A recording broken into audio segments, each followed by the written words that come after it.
जनाब अभी एमपी के एक स्कूल से खबर है, एक रिपोर्ट आई कि एक डायरेक्टर थे स्कूल के, उन्हें एक इंग्लिश टीचर की ज़रूरत थी। एक वो बंदा जो कॉलेज में पढ़ा हुआ हो और इंग्लिश जानता हो, और उन्हें एक आलिम दीन की ज़रूरत थी, वो जो हाफिज़ भी हो, आलिम भी हो, और उसको इंग्लिश की स्किल्स में वो माहिर हो और उसको इंग्लिश बोलना आती हो। तो लोगों ने दरख्वास्तें दी और 2 बंदों का उसमें तकर्रुर हुआ, यानी हायरिंग हुई।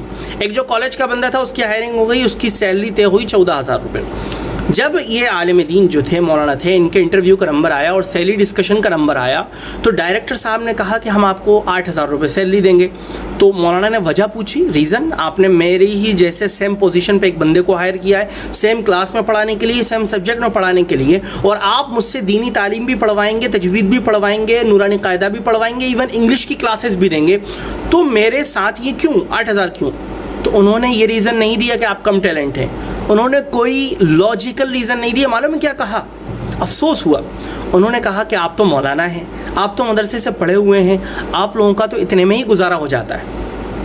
ये वो डायरेक्टर उन प्रिंसिपल का जवाब था। उन्होंने कहा कि तवक्कल कीजिए, आप अल्लाह पर भरोसा कीजिए, आप 8,000 में काम कीजिए।